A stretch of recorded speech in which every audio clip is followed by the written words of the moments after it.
सरकार की महफिले, मुझको हर गम से रब ने बरी कर दिया। मेरी बात बन गई है, तेरी बात करते करते सल्लल्लाह, तेरी बात करते करते मेरी बात बन गई है।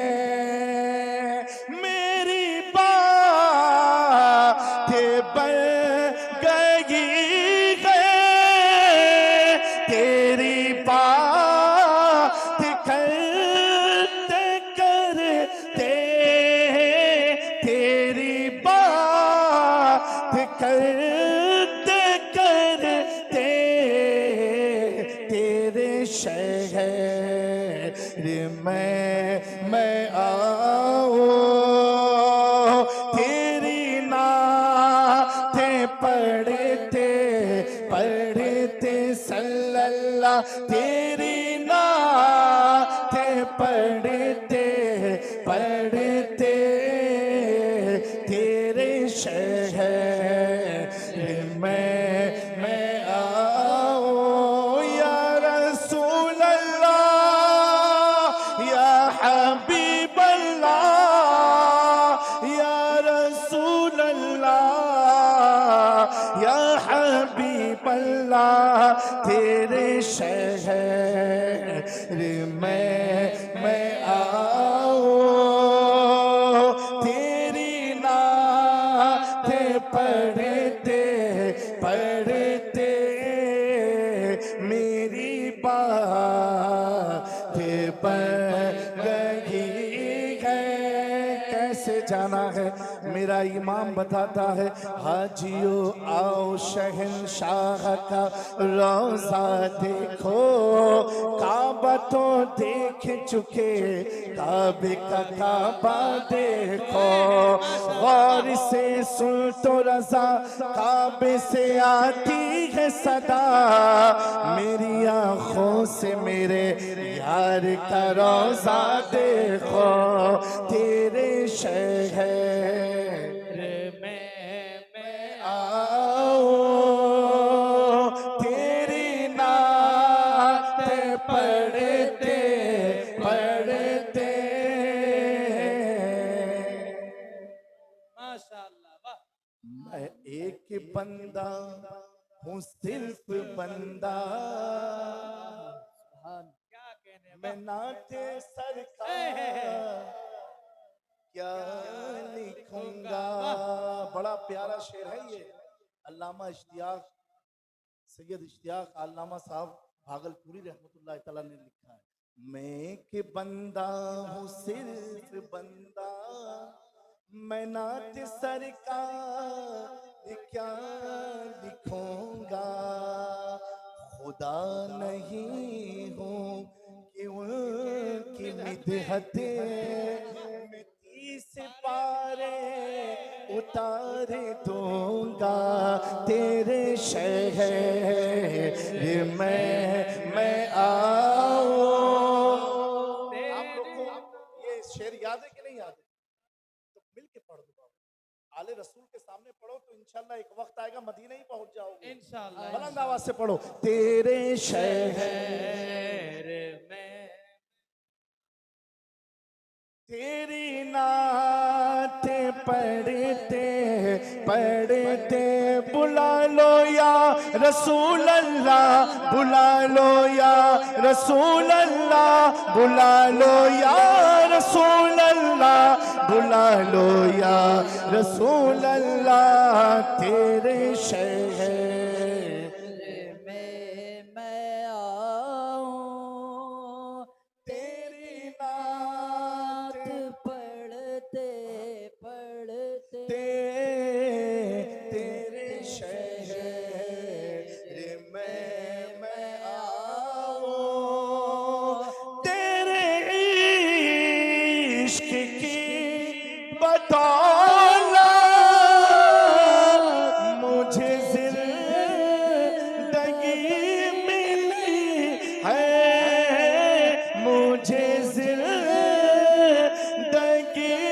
मिली है, मुझे मौत आका आए, तेरी नात पढ़ते पढ़ते सल्लल्लाह, तेरी नात पढ़ते पढ़ते मुझे मौत आका आए, तेरी नात पढ़ते पढ़ते मेरे सोने सोने घर में कभी रौनके अता हो। सुना है आप हर आशिक के घर तशरीफ लाते हैं, मेरे घर में भी हो जाए या रसूल अल्लाह, अल्लाह, मेरे दिल में भी हो जाए चरागा। मेरे इमाम फरमाते हैं चमक तुझसे पाते हैं सब पाने वाले, मेरा दिल भी चमका दे, बरसता नहीं देख कर अब्रे रहमत, बदों पर भी बरसा दे वाले। मैं मुजरिम हूँ आका मुझे साथ ले लो, के रास्ते में है जा बजा थाने वाले। क्या बात है महशर में मैं शिकवे किए जाऊं, तुम हंस के कहे जाओ दीवाना है, वाना मैं सो जाऊं या मुस्तफा कहते कहते बोले आखे सल्ले अला कहते कहते कि मेरे सोने सोने घर में कभी रौनके अता हो, मैं दीवाना हो गया हूँ, तेरी राह थकते थकते सल्लल्लाह, तेरी राह थकते थकते उजाला, बगैर उजाले के घर में अंधेरा होता है। घर की खूबसूरती लाइट से है कि अंधेरे से? घर जितना भी खूबसूरत हो, लाइट ना हो तो सब काला ही काला नजर आए। लाइट का होना बहुत जरूरी है। इसीलिए आप देखो जिस गाड़ी की लाइट सही नहीं होती रात में, वो ड्राइवर ड्राइविंग करेगा, भले मर्सिडीज हो BMW हो, कहेगा भैया कोनो गाड़ी हो, लाइट ये सही नहीं तो काम चलाए। सही बात है कि नहीं? समझे आप मेरी बात? अब लाइट हुजूर नूर है अल्लाह, और वो नूर तुम लोग को चाहिए कि नहीं चाहिए? चाहिए, रोशनी चाहिए। मेरे प्यारों ये भी फार्मूला बरेली से इमाम इसको मोहब्बत ने दिया। हाँ, अगर तुम गरीब हो मदीने नहीं जा सकते हो तो आला हज़रत कहते हैं नूर चाहिए तो सुन लो, सुबह तैबा में वही बटता है बाड़ा नूर का, सदका लेने नूर का आया है तारा नूर का। अब मालदा वाला सोचेगा ये तो जिसने सुबह तैबा में देखी, मैं तो मालदही के बाहर नहीं जा पाया। फिर आला हज़रत कहते हैं और सुनो, नारियों का दौर था दिल चल रहा था नूर का, तुमको देखा हो गया ठंडा कलेजा नूर का। सुभान अल्लाह। मालदा वाले सोचेंगे उस जमाने में हम थे ही नहीं। अब आला हज़रत और आगे बढ़ते हैं, चांद झुक जाता जिधर उंगली उठाते महद में, क्या ही चलता था इशारों पर खिलौना नूर का। मालदा वाले कहेंगे आला हजरत अभी भी कुछ समझ में नहीं आता, चांद तो देखा है उस नूर वाले को नहीं देखा। अब आला हज़रत कहते हैं नूर बिनते नूर जौजे नूर उम्मे नूर नूर नूर मुतलक की कनीज अल्लाह रे लहना नूर का। बड़ी गाढ़ी उर्दू हो गई आला हज़रत, ये भी समझ में नहीं आया तो कहे बंगालियों अब तुम्हारे समझ के लिए बड़ा आसान है। तेरी नस्ल पाक में है बच्चा बच्चा नूर का। सुभान अल्लाह, और बुलंद आवाज से बोलो, सुभान अल्लाह, पीछे वाले भी हाथ उठा के बोलो। यानी अगर गरीबी तुम्हें मदीने नहीं ले जा सकती है, उस मंजर को नहीं देख सकते, परेशान क्यों होते हो? ये इलाके वालों तुमने किसको बुलाया है?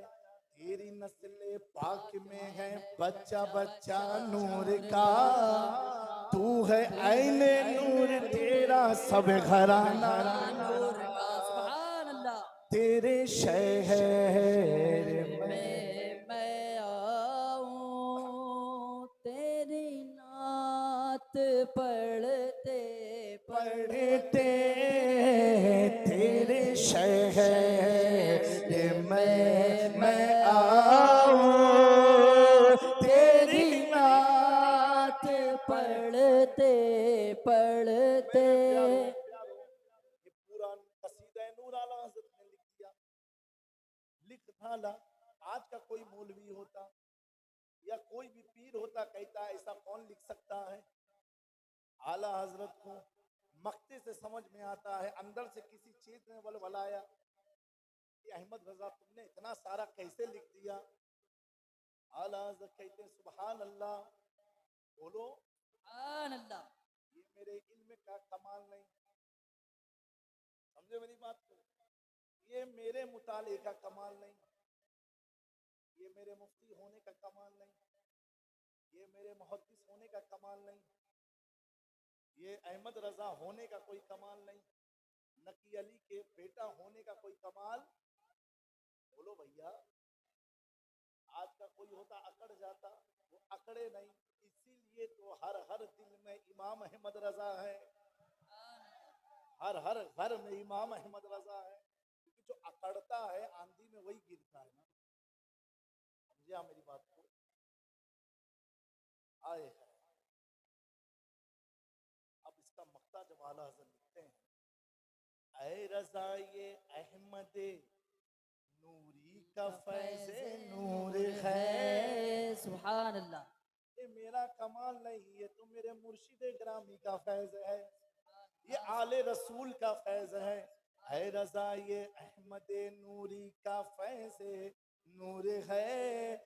हो गई मेरी गजल पढ़कर कसीदा नूर का। के लम्हा लम्हा मुझ पर नबी की अता, दोस्तों और मांगू मैं मौला से क्या? दोस्तों और मांगू मैं मौला से क्या? क्या ये कम है कि मेरे खुदा ने मुझे, क्या ये कम है कि मेरे खुदा ने मुझे अपने महबूब का उम्मती कर दिया? क्या ये कम है कि मेरे खुदा ने मुझे अपने महबूब का उम्मती कर दिया? इस करम का करो शुक्र कैसे अदा। एक आखिरी लाइन चेंज की है, हजरत की तवज्जो चाहता हूँ। इस करम का करो शुक्र कैसे अदा, जो करम मुझ पे मेरे नबी ने किया। मैं सजाता हूँ सरकार की महफिले, मुझको आका ने तैबा बुला ही लिया। सैयदी या रसूल अल्लाह, सैयदी या हबीब अल्लाह, सैयदी या रसूल अल्लाह, सैयदी या हबीब अल्लाह। मेरे प्यारो, ये कब्रिस्तान से रिलेटेड ठीक है, आओ रेडी मूड में हो आप लोग? ऐसा तन के भाई तो इसे एग्जाम होना चाहिए।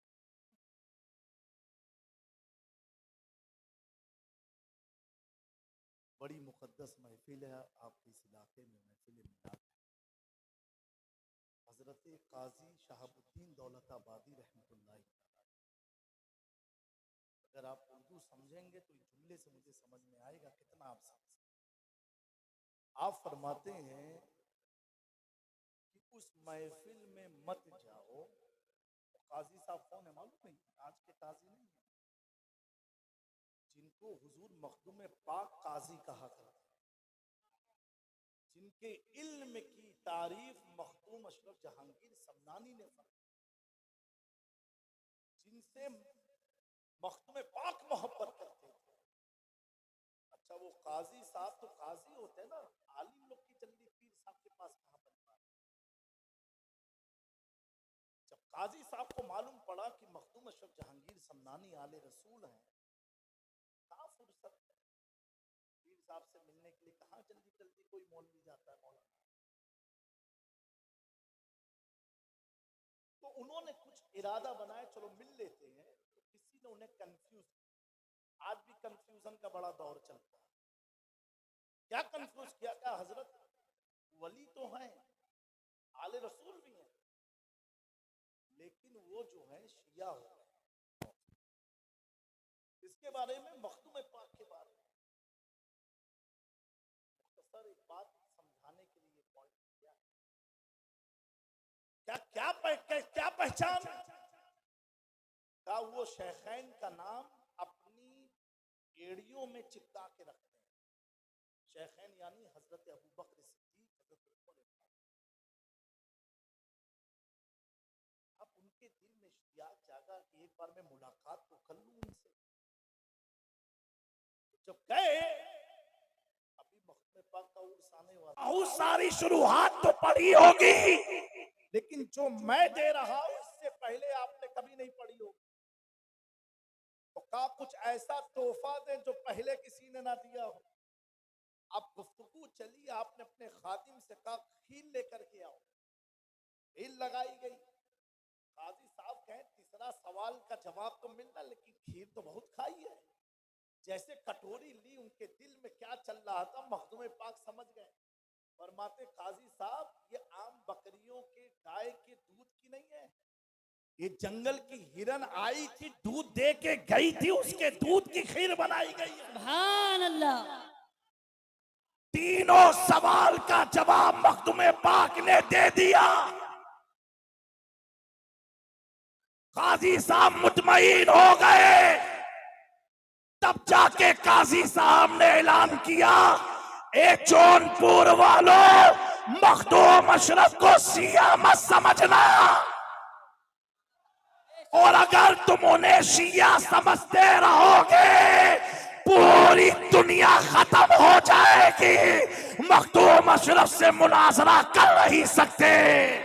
बेशक। क्या कहने हैं मेरे प्यारों, वो काजी साहब जो एक तसव्वुर लेकर के गए थे कि शिया है, लेकिन जब निकले तो समझ गए शिया नहीं, ये तो फर्जंदे मौलाए कायनात है। अब वही काजी साहब मनाकिबुस सादात में लिखते हैं, ऐ लोगों सुनो सुनो, उस महफिल में मत जाना जिस महफिल में नबी का घराना मौजूद ना हो। तो किसी ने पूछा, काजी साहब किस महफिल में जाए? कहा सुनो, महफिल उसी महफिल में जाना जिस महफिल में अहले बैत मुस्तफा की मौजूदगी।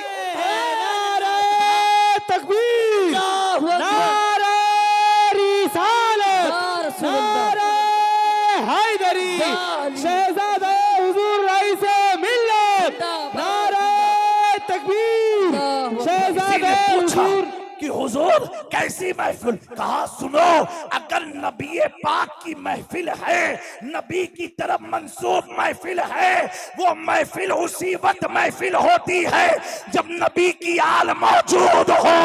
और अगर आल नहीं है तो मत जाना, उस महफिल का कोई फायदा नहीं है।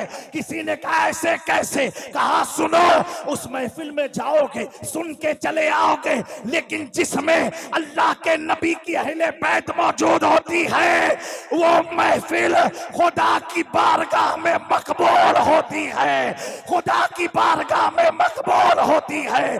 तभी तो मेरा इमाम इश्क मोहब्बत आला हजरत अजीमुल बरकत मुजद्दिदे दीनो मिल्लत इमाम अहमद रजा खां मसलके आला हजरत पर चलने वालों को पैगाम दे रहा है, या अल्लाह दो जहां में खातिमे आले रसूलुल्लाह कर, हजरत आले रसूल मुक्तदा के पास। सुभान अल्लाह।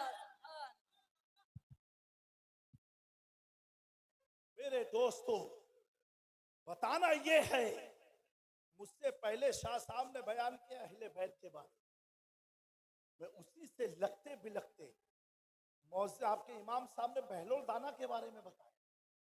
सुना था कि नहीं? मैं तो बंगाली की समझ में आ रहा था मुझे, लेकिन बहलोल कह रहे थे, कुछ समझ में आ रहा था, उन्हीं का वाकया चल। ना तो आपकी बंगला हमको कहां से समझ में आएगी, हम इतना समझ रहे थे, कहते बहलोल हारून रशीद बादशाह समझे मेरी बात को।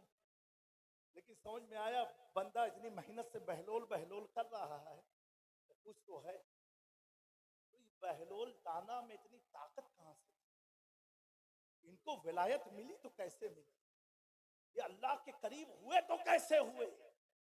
मेरे प्यारों, सिर्फ इमाम मूसा कासिम की मोहब्बत ने तुम्हें विलायत अता फरमाई। किसकी मोहब्बत ने? इमाम मूसा कासिम। आपको यही नहीं मालूम होगा ये कौन इमाम मूसा कासिम? अहले बैत, अहले बैत कितने हैं? कितने अहले बैत के इमाम? 11 इमाम। कितने? कौन है? मौला अली, फिर इमाम हसन, इमाम हुसैन, इमाम जैनुल आबिदीन, इमाम बाकिर, इमाम जाफर सादिक, उनके बेटे इमाम मूसा कासिम, इमाम अली रजा, इमाम नकी, इमाम तकी, इमाम हसन अस्करी, और कयामत के करीब जाहिर होंगे इमाम महदी। ये नाम बड़े बरकत वाले नाम हैं। जो आप ताबीज के चक्कर लगाते हो ना, यही नाम याद कर लो, 12 बार दूध करके पानी में दम करके पियो, पेट का दर्द भाग जाए। हाँ, बड़ी बाबरकत वाला नाम है ये। 12 नाम का विर्द किया करो, वजीफा पढ़ा करो मेरे प्यारों, बड़ी बरकत आपको हासिल हो। तो बहलोल दाना इमाम मूसा कासिम के वफादार, उनके मुरीद थे, 14 साल तक सजा काटी, लेकिन मुस्कुराते रहे, कभी घबराए नहीं। और मैंने देखा से ये साकिबला कि जिसके सर पर आले रसूल का हाथ होता है, कभी घबराता ही नहीं है, कभी डरता नहीं है। आप देखो 14वीं सदी में जाकर के देखो, बड़े बड़े मौलवी अंग्रेजों के एजेंट बन गए, अंग्रेजों ने खरीद लिया, उनसे अपने मनमानी फतवे लेते थे, डॉलर देते थे, पाउंड देते थे, उनकी इमारत के लिए, मदरसे के लिए पैसे देते थे मेरे प्यारों। लेकिन वहीं बरेली में एक नकी अली खां का बेटा, न सहारनपुर के दबाव में, न देवन के दबाव में, न नदवा के दबाव में, न दिल्ली के दबाव में, न अंग्रेज के दबाव में, लोगों ने इतना कहा अहमद रजा ये कर दो, हुकूमत ऐसी है, अंग्रेजों का दौर है, काला पानी की सजा हो जाएगी, सूली पर चढ़ा देंगे, ये हो जाएगा, वो हो जाएगा। मेरे इमाम ने कहा सुनो, डरता वो है जिसका कोई वाली ना हो। तुम अंग्रेजों के टुकड़ों पर पलते हो, पलो, अहमद रजा बिकने वाला नहीं। किसी ने कहा अहमद रजा ये ताकत, ये हिम्मत, ये पावर तुम्हें आता कहां से है? ये कौन तुम्हें एनर्जी देता है? कहा सुनो, तुम्हारा पावर अंग्रेज से आता है। यह मदरसा है जिसका अकीदा है क्या दबे जिसपे हिमायत का हो पंजा तेरा। सुभान अल्लाह, सुभान शेर को खतरे में लाता नहीं कुत्ता तेरा। इस निशानी के जो सग है नहीं मारे जाते। हश्र तक मेरे गले में रहे पट्टा तेरा। अल्लाह, सुभान अल्लाह। गौसे आजम का हाथ सर पर आ जाए तो आदमी डरने वाला कहा। यही तो थे हजरते अलाउल हक पंडवी। किसी की हिम्मत नहीं थी कोई उनसे मुकाबला कर ले, किसी की हिम्मत नहीं थी कोई उनके साथ बात कर ले। इसीलिए तो हुक्म इलाही से जंगल की तरफ आए थे। और मैं तो कहता हूं यहां आकर के आप सुन्नियों के ईमान को चिल्लाने के लिए आए। ये उनके कदम की बरकत है कि आपके घरों में खुशहालियां पाई जा। लोग 5,000 दे रहे चंदे में, ये दे रहे माशाअल्लाह, अल्लाह आपकी उम्र और बरकतें अता फरमाए। ये कमाल आपका नहीं है, एक अल्लाह का वली जहां कदम रखता है अल्लाह उस जमीन में खजाने पैदा फरमा देता है। ये उनका कमाल है। किसी की हिम्मत नहीं होती थी। लेकिन एक सिराज अखियैन हिंद जब महबूब इलाही की बारगाह में ये बात गई कि पंडवा में एक अल्लाह का वली है जो पीर की तलाश में है, लेकिन किसी पीर में वली में वो ताकत नहीं कि जो उसके सामने चला जाए, हिजाब में रहा करते। मेरे दोस्तों सोचो तो सही, अली का एक बेटा अलाउल हक पंडवी हिजाब में रहा हो तो कोई उसका सामना ना कर पाए। अली का दूसरा बेटा हजरत बदियुद्दीन जिंदा शाह मदार पर्दे में रहते हो कोई उनका सामना ना कर पाए। तो जब अली के बेटे पर्दे में आ जाए तो उनके खशियत से कोई उनका सामना ना कर पाता हो तो हैदरे कल्लाल के चेहरे का आलम क्या रहा, सुभान अल्लाह, सुभान। हुजूर के हुस्न का आलम क्या रहा होगा। इसी में जुर्रत नहीं। हजरत महबूब इलाही ने हजरत सिराज अखियैन हिंद को भेजा। हजरत अलाउल से अल्लाह ने मकाम क्या दिया कि समना की सल्तनत मखदूम पाक फरमा करके भारत में कहीं और नहीं बल्कि इस बंगाल की वादी में आकर तकरीबन 12 साल अपने मुर्शिद की खिदमत में रहे। कितना साल? 12 साल खिदमत की। रिवायतों में आता है हुजूर मखदूम पाक के सर का जो बाल था झड़ गया, खत्म हो गया था बाल। कैसे? अपने पीर के वहां जो लंगर पकता था ना उसकी देख, ये पीर की वफादारी थी। आज तो क्या मामला है, आज के हालात क्या है बताओ। पीर तो हो जाता आदमी, उससे पता ही नहीं मेरा पीर है तो कहां, पीर को भी नहीं मालूम मेरा मुरीद है तो कहां। हाँ, दोनों तरफ का मामला यही चल रहा है। वो देखा बहुत ज्यादा लोग मुरीद हुए तो हमने भी हाथ बढ़ा दिया। मेरे प्यारो, एक शख्स ने कहा कि हजरत अब क्या कोई निजामुद्दीन औलिया की तरह पीर नहीं रह गया। मैंने कहा तू अमीर खुसरू बन जा, निजामुद्दीन औलिया तुझे मिल जाएंगे। पहले खुसरू जैसे मुरीद तो बनो।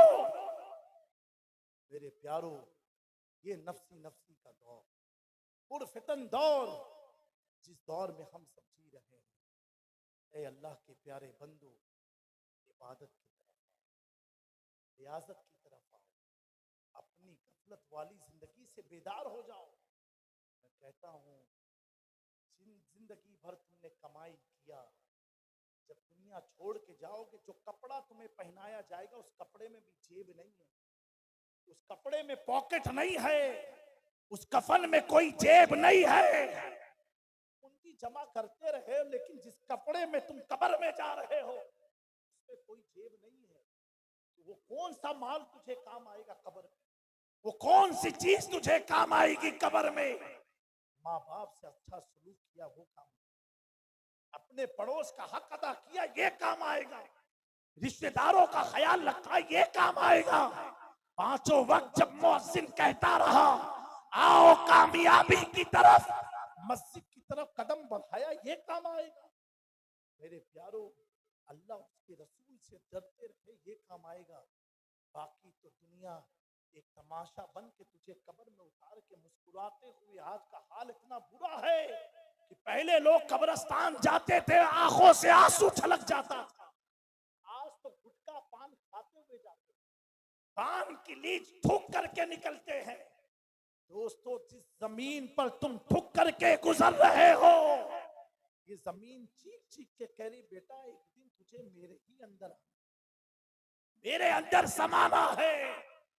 कि चीज के तकब्बुर ने तुम्हें कब्र के खौफ से दूर कर, कि चीज ने तुम्हें, कि ज़ौम ने तुम्हें फिक्र आखिरत से दूर कर दिया।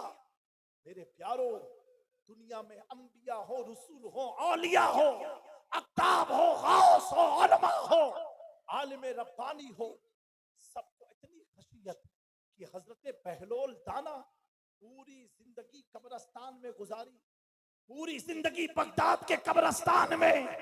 किसी एक दोस्त ने कहा कि हजरत जरा बगदाद तो आ जाया करे, बगदाद तो देख ले। हजरत बहलोल दाना फरमाते हैं, कहते हैं सुनो सुनो, तुम्हारे शहर में कैसे मैं आऊं? कहा क्यों? कहा मैं तो देखता हूं कि हर रात हर दिन तुम्हारे शहर का एक जनाजा मेरे शहर में आया करता है, लेकिन मैंने कभी ये नहीं देखा कि मेरे शहर कब्रिस्तान से कोई मुर्दा उठ करके तुम्हारे शहर की तरफ जाता हो। मेरे प्यारों, कुछ तो होश के लाखों लो। ऐ मेरी कौम के नौजवानों, कुछ तो अपने अंदर तब्दीली पैदा करो। मेरे प्यारों, अल्लाह ताला ने कुरान मजीद में इरशाद फरमाया है, महबूब आप कह दो कि तुम्हारी नमाज, तुम्हारी कुर्बानियां, तुम्हारी जिंदगी, तुम्हारी मौत, यानी मेरी मौत, मेरी जिंदगी, मेरी नमाज, मेरी कुर्बानियां, ये अल्लाह ही के लिए है, अल्लाह ही के लिए है। आज तुमने मस्जिद के लिए डोनेशन दिया, अगर ये सोच के दिया कि लोग देखेंगे किसने इतना पैसा दिया तो मेरा चर्चा होगा, ऐसे पैसे को अल्लाह ताला कल कयामत के दिन उस बंदे के मुंह पर मार देगा अगर देखने दिखावे के लिए दिया। प्यारे आका सल्लल्लाहु अलैहि वसल्लम फरमाते हैं, इन्नमल आमालु बिन्नियात, तुम्हारे आमाल का दारो मदार नियत पर है। अगर नियत अल्लाह की रिजा के लिए, अगर नियत अल्लाह की कुर्बत के लिए, अगर नियत मार्फत इलाही के लिए, अगर नियत आखिरत से बचने के लिए दिया है, ऐसी रकम को अल्लाह ताला अपनी बारगाह में कबूल फरमाता है। ऐ मेरे प्यारों, ऐ मोमिन भाइयों बहनों, ऐ मेरी कौम की बच्चियों, बड़ी तेजी से हमारे इस जमाने में यहूद और नसारा का ऐसा कलबा है, ऐसा कलबा है कि आज फहाशी ना देखते हुए भी हम अपने मोबाइलों में तरह तरह की वीडियो आ जाया करते हैं, तरह तरह के मैसेजेस आ जाया करते हैं। मेरे प्यारों, आज के वक्त में अपने ईमान को बचाना ये इतना मुश्किल है कि अल्लाह के नबी सल्लल्लाहु अलैहि वसल्लम ने फरमाया कि कयामत की निशानियों में से एक निशानी है कि ईमान बचाना इतना मुश्किल होगा जैसे हथेली पर कोयला, आग का कोयला रखना, हथेली पर आग का कोयला रखना मुश्किल है, इतना मुश्किल अपना ईमान बचाना होगा। मेरे प्यारों, आप देखो तो सही किस तरीके से हालात बदलते जा रहे हैं, लेकिन जिन लोगों ने अल्लाह की रजा के लिए, आप एक गौर करने वाली बात है, आप जितने अहबाब मौजूद हैं इनमें से कितने होंगे जिन्हें अपनी दादा की कब्र नहीं मालूम होगी, पर दादा की कब्र नहीं मालूम होगी, अपने रिश्तेदारों की कब्र नहीं मालूम होगी। कितने ऐसे भी बदनसीब होंगे जिन्हें अपनी माँ की कब्र का इल्म नहीं होगा। अगर उनसे पूछा जाए तो कहेंगे मैं तो 4 महीने का था, 4 साल का था, अम्मा का इंतकाल हो गया तो मुझे क्या मालूम कब्र कहाँ है। मेरे प्यारों, एक बात मैं पूछता हूँ, कोई माँ की कब्र भूला, कोई बाप की कब्र भूला, कोई दादा की कब्र भूला, कोई परदादा की कब्र भूला, कोई बेटे की कब्र भूला, ये तुम्हारे सगे अपने रिश्तेदार थे। लेकिन आज बताओ तो सही, महबूब इलाही की कब्र को कोई भूला, हजरत अलाउल हक पंडवी की कब्र को कोई भूला, हजरत सिराज अखियाइन हिंद की कब्र को कोई भूला, हजरत मखदूम अशरफ जहांगीर समनानी की तुरबत को कोई भूला, ख्वाजा करीम नवाज अताए रसूल सुल्तानुल हिंद की तुरबत को कोई भूला, गौसे आजम की मरकत को कोई भूला। क्या वजह है जिनसे हमारा कोई ताल्लुक नहीं?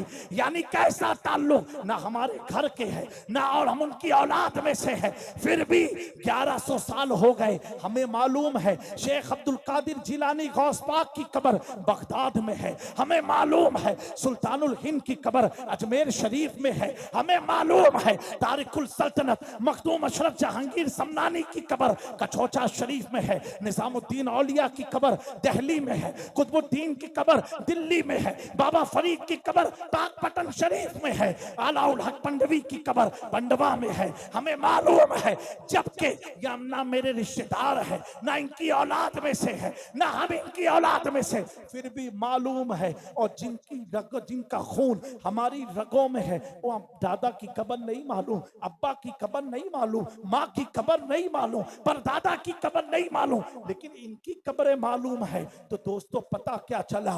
जो आया दुनिया में अपने लिए आया, अपने घर के लिए आया, अपने परिवार के लिए आया, अपने लिए आया, तो उसका वजूद धरती मिटा दिया करती है। लेकिन जो दुनिया में समाज के लिए आया, इंसानियत के लिए आया, मानवता के लिए आया, अल्लाह की रजामंदी के लिए आया, रसूलुल्लाह के दीन की इताअत के लिए आया, अल्लाह अकबर, वो शख्स जब दुनिया से जाता है, हजारों साल भी हो जाए, कब्र चीख चीख के कहती है जमीन मैली नहीं होती, ज़मन मैला नहीं होता, मोहम्मद के गुलामों का कफन मैला।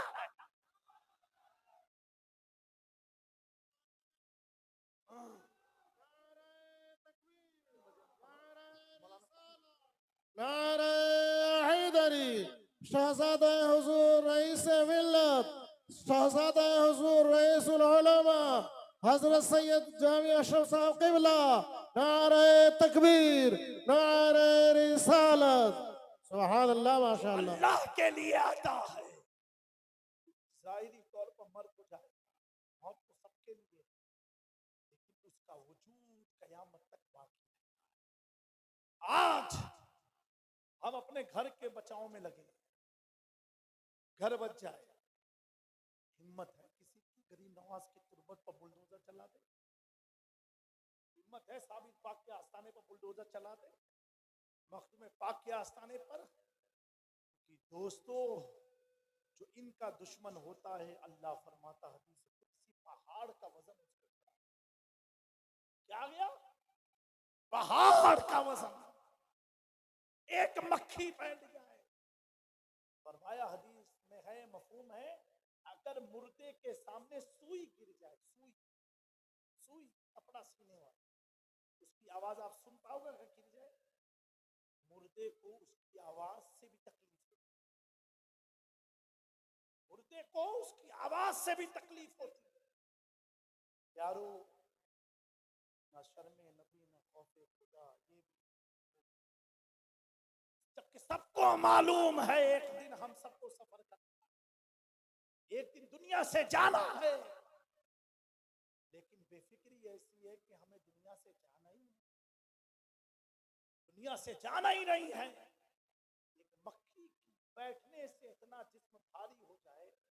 अब बताओ, अगर आपका घर का दरवाजा सकरा है और जनाजा लेके कोई जा रहा है, इधर उधर हिलेगा, कितनी तकलीफ होगी मुर्दे को? उलमा से पूछो, गुस्ल देते वक्त फरमाया गया कि जब गुस्ल दो मुर्दे को तो इतनी एहतियात से दो, उसे पलटो कि उसे पलटने में भी उसको तकलीफ होती है। मेरे दोस्तों, इसी पर एक वाकया हुजूर वक्त में पाक ने बयान फरमाया।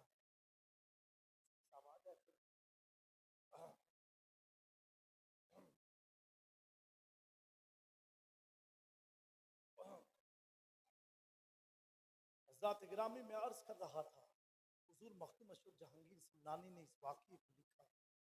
आप फरमाते एक शख्स था, मैंने देखा है दीन के लिए खर्च करना आदमी को बड़ा भारी पड़ता है और अपने लिए कोई चीज करना बड़ा आसान लगता है। कितने की जमीन है? 5 लाख, 5 लाख चलो ले लिया। मस्जिद के लिए 50,000 बोला जाए तो आदमी की सांस फूलने, 50,000 रुपया। मेरे दोस्तों, अगर दीन से इतनी दूरी रही तो आने वाला वक्त बड़ा ही नाजुक रहे। एक शख्स था, शॉर्टकट उसे चाहिए। मखदूम पाक फरमाते हैं वो गया हजरत अबू बकर शिबली की बारगाह में। कौन अबू बकर शिबली हैं? ये हुजूर गौसे आजम के पीरों के पीरों के पीरों के पीर हैं। हजरत अबू बकर शिबली जिनकी मजार शरीफ बगदाद मोहल्ला में है। वो शख्स एक मौलाना के पास गया, कहा मौलाना साहब ज़कात का मसला क्या है? कहा 2.5% निकालो। उसने कहा चलो किसी सूफी के पास चलते हैं, किसी अल्लाह वालों के पास चलते हैं। मौलाना लोग तो अपने घर का फतवा देते हैं, कोई सूफी मिलेगा वो सही मसला बताएगा। मेरे प्यारो, सूफी हो या आलिम हो या आरिफ हो, इस्लाम का हुक्म सबके लिए बराबर है, किसी के लिए कोई रियायत नहीं है। गया हजरत अबू बकर शिबली के पास, हुजूर एक मसला दरियाफ्त करना। बोला क्या? कहा ज़कात का मसला है, कितना % ज़कात निकालना है? हजरत अबू बकर शिबली फरमाते हैं बता तेरे हिसाब से बताऊं कि मेरे हिसाब से? ये मखदूम पाक लिख रहे हैं इस वाक़िए को। आए शख्स बता तेरे हिसाब से बताऊं कि अपने हिसाब से बताऊं? वो शख्स कहता हुजूर दीन तो आपका भी इस्लाम है, मेरा भी इस्लाम है, तो इस्लाम का तो एक ही हुक्म है। का बेटा फिर सोच, तेरे हिसाब से बताऊं कि अपने हिसाब से बताऊं? कहा हुजूर आप अल्लाह वाले सूफी हैं, आप जो फरमाते। कहा बेटा सुन ले, अगर मैं अपने हिसाब से बताऊंगा दुश्वारी में पड़ जाएगा। कहा नहीं हुजूर, मैं एक मौलाना से पूछ के आया हूं मसला, मुझे आप अपने हिसाब का बताओ, क्योंकि मौलाना की बात मुझे समझ में नहीं आई। आप मुस्कुराए। आए है मेरे मखदूम पाक फरमाते हैं फकीर ऐसे फकीर नहीं होता, फकीर वो होता है जिसकी निगाह में मट्टी और सोना बराबर हो जाए। बड़ा कीमती जुमला है। आज बोलना बड़ा आसान है, हम तो सूफी, हम तो फकीर हैं, फकीर कादरी हैं। मेरे मखदूम फरमाते हैं फकीर वो होता है जिसकी निगाह में मट्टी और सोना बराबर हो जाए, वो शख्स फकीर होता है। अल्लाह अकबर। हजरत अबू बकर शिबली कहते बेटा सुन, तो आलिम से समझ के आया था ना, अब सूफी से सुन, एक आलिम से सुन ले, एक फकीर से सुन ले ज़कात का मसला। कहा क्या? कहा सुन, मैं अपने हिसाब से बता रहा हूं। तेरे हिसाब का तो मौलाना ने बता दिया, तू शॉर्टकट के लिए आया था। सुन, एक सूफी का मौकफ क्या होता है, एक आरिफ का मौकफ क्या होता है। अब मेरे नजदीक ज़कात निकालने का हुक्म यह है कि जो कुछ भी अल्लाह ने दिया सब उसकी राह में लुटा दो। जो जो अल्लाह ने दिया, मकान है, घर है, प्रॉपर्टी है, सब अल्लाह की राह में लुटा दो। और फिर फरमाया उसके बाद 2.5% कर्ज ले लो। क्या फरमाया? 2.5% कर्ज लो, किसी से उधार लो, और वो 2.5% भी अल्लाह की राह में खर्च कर दो। हुजूर ये तो बड़ा डिफिकल्ट मसला, मैं तो शॉर्टकट के लिए आया था। फरमाया कि अल्लाह शॉर्टकट से नहीं मिलता, अल्लाह तबारक व तआला तुम्हारे अक्लों से नहीं मिलता है। अल्लाह का जब बंदा हो जाता है तो सिर्फ जुबान से नहीं, उसका हर अमल, हर चीज वो अल्लाह की राह में कुर्बान कर देता है। मेरे प्यारो, जब बंदा अल्लाह के लिए कर देता है, जैसा कि अल्लाह का फरमान कुरान में है, ए महबूब आप कह दो कि मेरी जिंदगी मेरी मौत ये अल्लाह के लिए है। अब आलम उसका क्या होता है कि जब तक मखदूम अशरफ जहांगीर समनानी सिर्फ समनान के बादशाह थे, जब तक सल्तनत को तर्क ना की थी, लेकिन जब अल्लाह के लिए, अल्लाह की रिजा के लिए सल्तनत समनान को तर्क किया, अब मखदूम अशरफ एक मखसूस खित्ते के बादशाह नहीं, बल्कि जहां जहां रसूलुल्लाह का दीन है, जहां जहां खुदा की कुदरत है, उन सारी जहां का बादशाह अल्लाह ने मखदूम समनानी को बना दिया। तभी तो मुहद्दिस आज़म अर्ज करते हैं, समना का तख्त छोड़कर गौसुल वरा हुए, यूं तर्क सल्तनत ने सुल्तान बना दिया, तर्क सल्तनत ने सुल्तान बना दिया। माशाअल्लाह, तो बहुत आने वाले आएंगे, जाने वाले जाएंगे, उनकी कब्रों के निशान मिटा दिए जाते हैं। जो धरती पर खुदा के जिक्र से गाफिल हुआ करते हैं, नमाज में गफलत करते हैं, चाहे वो औरत हो या मर्द हो, आज औरतें परेशान होती है, हजरत ताबीज लिख दो, हजरत दुआ कर दो, आए की दुआ कर दे, मेरा शौहर शराब पीता है, जुआ खेलता है, मेरा शौहर मेरी बात नहीं मानता, मुझ पर जुल्म करता है, मुझ पर ज्यादती करता है। ऐ मेरी कौम की बच्चियों, ऐ मेरी कौम की माओ, कान खोल के सुन लो, ये ताबीज क्या असर करेगी जो फार्मूला मैं तुम्हें देने जा रहा हूं। ऐ मेरी कौम की औरतों, जब तुम रोटियां पकाओ, जब तुम खाने पकाओ, तब बावजू होकर के पकाओ, वजू के साथ पकाओ, ये सोच के पकाओ, ए अल्लाह मैं वजू के साथ तेरे मुस्तफा पर दुरूद पढ़ के रोटियां पका रही हूं, जब मेरा शौहर खाए उसके दिल को तू अपनी इबादत की तरफ माइल कर दे, उसके दिल में सख्ती को दूर कर दे। मेरे प्यारों, करो तो सही, 40 दिन तक अगर औरतें अपने औलाद को, अपने शौहर को तब्दील करना चाहती हो, दीन के रास्ते पर लाना चाहती हो, मैं अल्लाह की इज्जत की कसम खा के कह सकता हूं, 40 दिन वजू के साथ दुरूद पढ़ते पढ़ते खाना खिलाओ, 40 दिन पूरा भी ना होगा तेरा शौहर नमाजी भी हो जाए। सुभान अल्लाह, शराब से दूर नारे हो जाए। तकबीर, नारे तकबीर, नारे रिसालत, नारे हैदरी। सुभान अल्लाह। मेरे प्यारों नौजवानों, ओसू का माहौल, सुबह उठते हो कि नहीं उठते, टाइम नहीं पूछूंगा, सिर्फ उठते हो कि नहीं उठते हो ये बताओ। बोलो भैया, मुंह से कुछ तो बोलो। कितने लोग हाथ उठा करके बताए जो नहीं उठते? उठते हैं ना आप लोग? टाइम नहीं पूछूंगा, उठने के बाद क्या करते हो बोलो, मुंह से बोलो। तो निकलना, ट्रेन पकड़नी, क्या करते हो? आए, मैं ब्रशे पहले कर ढली हो,